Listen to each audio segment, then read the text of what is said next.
کہ محرم الحرام کے دنوں میں جیو نیوز کی ٹرانسمیشنز جو ہیں اس میں کچھ مذہبی جسے کہتے ہیں نا کہ ایسی گستاخیاں ہوئی ہیں کہ اس کے بعد جیو نیوز کا لائسنس جو ہے وہ معطل کر دیا گیا. پہلے تو انہوں نے جناب توہین مذہب کیا محرم کے دنوں میں.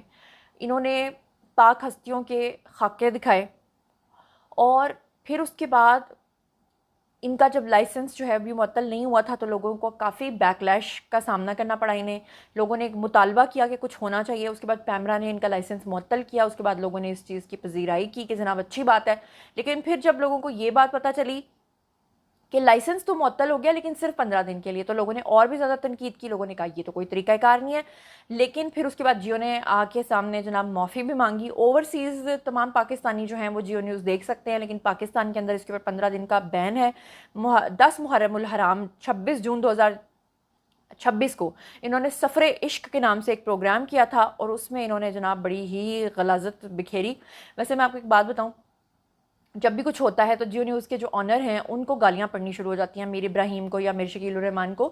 لیکن اس میں سمجھتی ہوں کہ جنہوں نے یہ پروگرام کنڈکٹ کیا میرا خیال ہے ان کا بھی قصور نہیں تھا, کیونکہ وہ تو صرف منہ سے بول رہے تھے. یہ بعض دفعہ ایڈیٹرز کی غلطی ہوتی ہے کہ جو آپ کا ایڈیٹنگ ڈپارٹمنٹ ہے وہ مثال کے طور پہ بھی میں بات کر رہی ہوں اور سائڈ پہ ایک گیلری کے اندر وہ پکچرز لگانا شروع کر دیں تو وہ بعد میں سارا بیکلیش مجھے فیس کرنا پڑے گا, جبکہ مجھے پتہ بھی نہیں ہوگا کہ میری ایڈیٹنگ ٹیم نے کیا ہے. ہاں البتہ یہ بات ہے کہ کنٹرول کرنا چاہیے تھا چیزوں کو. وہ یہ نا جیسے ایک دفعہ کتا بچہ کہہ دیا تھا کتابچے کو, تو مطلب کچھ بھی کہہ جاتے ہیں, کچھ بھی کر جاتے ہیں. تو ایک ڈپارٹمنٹ ہونا چاہیے جو پورا پروگرام دیکھ کے کہ بھئی آیا یہ چیز نشر کی جانے والی چاہیے بھی کہ نہیں, تو اس چیز کا خیال رکھنا چاہیے. ہیں آج کے بلاگ کی اگلی خبر پہ, تو اگلی خبر بہت دکھ دینے والی اور ڈرا دینے والی ہے. ابھی میں نے 2 ہفتے پہلے آپ کو بتایا تھا کہ پوری دنیا کے مختلف ممالک میں تقریباً 8 سے زائد ہیلی کاپٹرز جو ہیں وہ گرے تھے, تباہ ہوئے تھے, اور اس میں بڑے لیول پہ کیجویلٹیز جو ہیں وہ ہوئی تھیں. اور اللہ معاف کرے اتنا یہ خوف زدہ کر دینے والا منظر تھا کہ ایک ہی وقت میں 1-2 دن کے اندر اندر یہ کوئی 7-8 ملکوں کے ہیلی کاپٹرز جو ہیں وہ گر گئے تھے, انکلوڈنگ انڈیا, پاکستان. اور ایسے عجیب سا لگتا تھا کہ پتہ نہیں گرمی میں ایسا کیا ہو گیا ہے کہ کبھی ادھر سے ہیلی کاپٹر گر رہا ہے, ادھر سے گر رہا ہے, اور بڑے بڑے ممالک کے امریکہ سمیت ہیلی کاپٹرز جو وہ گرے تھے. اور اب اس طرح کے 2 واقعات اور پیش آئے ہیں. مجھے سمجھ نہیں آ رہا کہ یہ جون کا مہینہ کتنا بھاری مہینہ ہے کہ اس میں ہیلی کاپٹرز ہی ہیلی کاپٹرز گرنے لگے ہیں. یعنی کہ آپ یقین کریں کہ میں اتنی زیادہ خوفزدہ ہو گئی. مجھے یاد ہے میں ہیلی کاپٹر پہ بیٹھ کے ہی مریم نواز صاحبہ کے ساتھ گئی تھی جب تمام صحافیوں کو انہوں نے انوائٹ کیا تھا, جب مظفر گڑھ والا ان کا شرمپس والا جو انہوں نے ایک پائلٹ پروجیکٹ شروع کیا تھا, اور میں تب بھی اتنی ہی گرمی میں گئی تھی. جون ہی کا میرے خیال سے مہینہ تھا جب میں گئی تھی, اور میں اتنی خوفزدہ ہو گئی ہوں نا ہیلی کاپٹر میں بیٹھنے سے. بہرحال وہ کیا کر سکتے ہیں, ایک ہی تو پنکھا اوپر اس کے لگا ہوتا ہے, وہ گر جائے تو پھر گیا بندہ جہاں مرضی. بہرحال پنکھے کی وجہ سے نہیں, ریزنز تو اور بھی ہو سکتی ہیں, لیکن بس ڈر گئی ہوں میں. تو اب جو واقعہ اس طرح کا پیش آیا وہ ایک آیا جی فرانس میں, ایک آیا جی سعودی عرب میں. دونوں کی تفصیلات آپ کو بتاتی ہوں. فرانس میں طیارہ گر کے تباہ ہوا ہے, پائلٹ سمیت 11 افراد اس میں ہلاک ہوئے ہیں.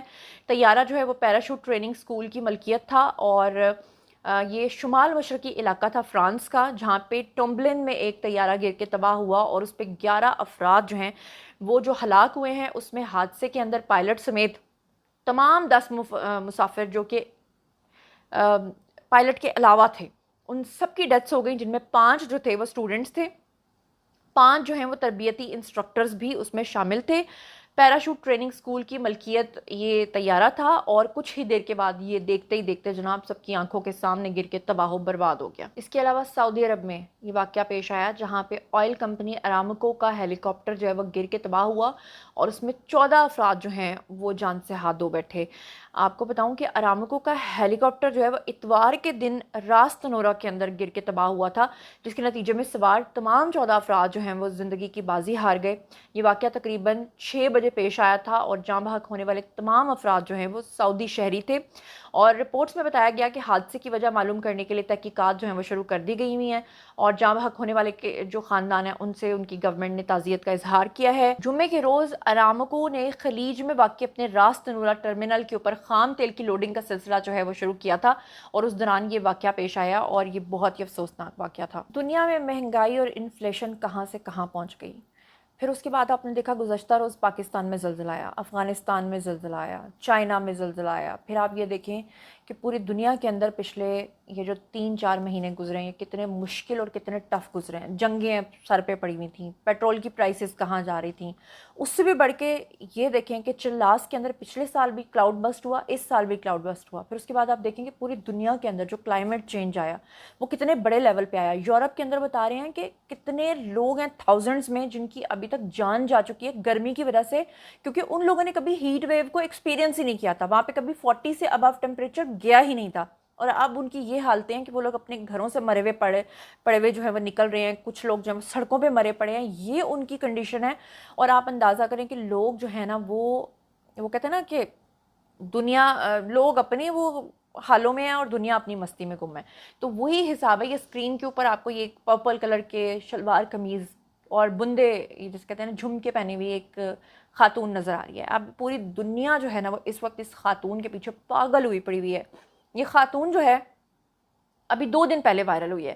اس کی خوبصورتی نے دنیا کو ایسا میسمرائز کر دیا ہے کہ دنیا بھول گئی ہے کہ دنیا میں ہے کیا.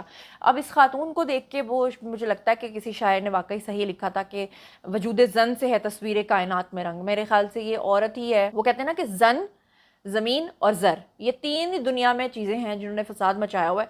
تو انہی فساد مچانے والوں میں یہ خاتون کا چہرہ بھی ہے کہ پوری دنیا اس خاتون کے پیچھے پاگل ہو گئی ہے. ہر کوئی جاننا چاہتا ہے کہ یہ خاتون ہے کون ہے. آپ کو بتاؤں یہ سب سے پہلے خاتون جو ہے نا فیفا ورلڈ کپ کے اندر جو ہے اس کی ایک فوٹیج جو ہے سوشل میڈیا پہ وائرل ہوئی, جس میں بتایا گیا کہ پوری جو اسٹیڈیم تھا وہاں کی جو خواتین تھیں انہوں نے ویسٹرن ڈریسنگ کی ہوئی تھی, انہوں نے ٹاپس اور جینس پہنے ہوئے تھے, اور واحد یہ ایک خاتون تھی جو شلوار قمیض پہن کے آئی ہوئی تھی اور اس نے جھمکے پہنے ہوئے تھے اور یہ بڑے خوبصورت کلر کے لباس میں بیٹھی ہوئی تھی. اور اس کا کلپ کے اندر دکھایا جاتا ہے کہ اچانک سے کیمرہ اس کے چہرے پہ جاتا ہے اور وہ کھلکھلا اٹھتی ہے, مسکرا اٹھتی ہے, تل ملا اٹھتے ہیں لوگ, اور لوگ کہتے ہیں کہ واہ کیا حسن, کیا چہرہ. اور پھر لوگ جو ہے وہ قیاس آرائیاں کرنا شروع کر دیتے ہیں کہ اس کا تعلق کہاں سے ہو سکتا ہے. اور پھر اس کی ڈریسنگ اور اس کے جھمکوں سے اندازہ لگایا جاتا ہے کہ یہ خاتون یا پاکستان کی ہو سکتی ہے یا انڈیا کی ہو سکتی ہے, اور انڈیا میں اتنی خوبصورتی نہیں ہے تو کہا یہ جاتا ہے کہ یہ فائنلی پاکستان سے ہو سکتی ہے. تو آپ سب کے دلوں پہ چھریاں چلانے والی یہ جو خاتون ہے اس کی حقیقت صرف اتنی ہے کہ کہا یہ جا رہا ہے کہ یہ ریئل خاتون نہیں ہے. یہ اے آئی جنریٹڈ ایک ویڈیو ہے جس نے پوری دنیا کو جو ہے وہ پاگل کیا ہوا ہے. لیکن ایک طرف ڈیبیٹ یہ بھی چل رہی ہے کہ یہ صرف فلٹرز لگائے ہوئے ہیں, یہ ریئلٹی میں خاتون تھی لیکن اس کے فلٹرز اس طرح کے معلوم ہو رہے ہیں کہ ایسا لگتا ہے کہ یہ اے آئی جنریٹڈ ہے. لیکن کچھ لوگ اس بات پہ ابھی بھی بضد ہیں کہ نہیں یہ اوریجنل ہے. لیکن جہاں تک میری نالج ہے, میری ٹیم نے مجھے یہی بتایا کہ یہ اے آئی جنریٹڈ ویڈیو ہی ہے. اب آئی ہوپ سب لوگوں کو یہ کہانی سمجھ میں آ گئی ہوگی. ویسے آپ کا کیا خیال ہے, آپ کو اے آئی جنریٹڈ لگتی ہے یا ریئل لگتی ہے, ضرور بتائیے گا. اچھا, اس کے بعد اب چلتے ہیں اگلی خبر پہ. یہ خبر جب میں نے پڑھی تھی اور جب یہ خبر مجھ تک پہنچی تھی مجھے بڑا دکھ ہوا تھا. آپ کو پتہ ہی ہے کہ ایران, امریکہ اور اسرائیل کی جنگ کے بیچ میں اگر کسی نے منافق کا کردار ادا کیا تھا تو وہ تھا بھارت. بھارت ہی وہ ملک تھا جس کے اوپر اسرائیل نے جس دن حملہ کرنا تھا ایران کے اوپر, اسی دن ان کا جو پرائم منسٹر تھا وہ گیا تھا 2 روزہ دورے کے اوپر اسرائیل. اور اسرائیل اس نے جا کے کہا تھا کہ یہاں کی جو زمین ہے وہ ہماری فادر لینڈ ہے. یعنی اس نے کہا تھا کہ انڈیا ہماری مدر لینڈ ہے, وہ ہماری فادر لینڈ ہے. حیرت کی بات یہ ہے کہ وہ ایران جس کے ساتھ دوستی کا دم بھرتا تھا بھارت اپنے مطلب کی خاطر, حالانکہ بھارت کو ایران سے کوئی مطلب نہیں تھا, صرف اور صرف بھارت جو ہے وہ پاکستان کی دشمنی میں اتنا اندھا ہو چکا ہے کہ وہ افغانستان کے ساتھ بھی دوستی کیے بیٹھا ہے, وہ ایران کے ساتھ بھی دوستی کیے بیٹھا ہے تاکہ ان دونوں کو لڑوا کے پاکستان کے ساتھ دشمنی میں لایا جا سکے. اور اس میں کوئی شک بھی نہیں ہے کہ آپ کو پتا ہوگا کہ ابھی تو پاکستان ورلڈ چیمپئن بن گیا, ابھی تو پاکستان نے جو یہ جنگ ہے یہ رکوا دی ہے. لیکن اس سے پہلے تک آپ دیکھیں کہ ایران نے براہ راست پاکستان کے اوپر حملہ کیا تھا. اور آپ کو یاد ہوگا کہ کس طرح سے اس وقت ہمارے وزیر خارجہ یہاں سے گئے تھے اور انہوں نے جا کے ان کو سمجھایا تھا کہ بھائی ہمارے پاس آپ سے بھی بڑا گولا ہے, اگر ہم آپ کے اوپر ماریں گے تو آپ کا کچھ نہیں رہنا. شکر ہے کہ ایران کو سمجھ میں آ گیا تھا. اب خبر مجھے مطلب کہ کہتے ہیں کہ مشکل وقت میں, ہارڈ ٹائم میں آپ کو پتہ چلتا ہے کہ کون آپ کے ساتھ ہے کون آپ کے ساتھ نہیں ہے. تو میں حیران اس بات پہ ہوں کہ خامنائی جو ان کے لیڈر جو کہ اسرائیلی بمباری کے نتیجے میں شہید ہو گئے تھے, ان کا جنازہ جو ہے وہ کروانا ہے کیونکہ تب سے ان کی ڈیڈ باڈی کو انہوں نے فریز کیا ہوا ہے, وہ رکھا ہوا ہے. تو اب وہ پوری دنیا کے لیڈرز کو انوائٹ کریں جس میں انہوں نے بھارتی نریندر مودی کو بھی انوائٹ کیا, پرائم منسٹر کو. میں بڑی حیران تھی کہ اب تو منہ نہیں لگانا چاہیے تھا ایران کو, ایران کیوں منافقت کر رہا ہے. لیکن میں آپ کو بتاؤں کہ پھر میں نے اس کو دوسرے اینگل سے سوچا, اور وہ اینگل یہ تھا کہ میرے خیال سے ایران اس سے پہلے کہ کھلی دشمنی پہ اترے بھارت کے ساتھ, وہ ٹیسٹ کرنا چاہتا ہے کہ بھارت کہاں پر کھڑا ہے. آیا وہ بھارت کا پرائم منسٹر جو ایران پہ حملے سے ٹھیک کچھ گھنٹے پہلے اسرائیل میں موجود تھا، کیا وہ خامنہئی کے جنازے کے لیے جاتا ہے؟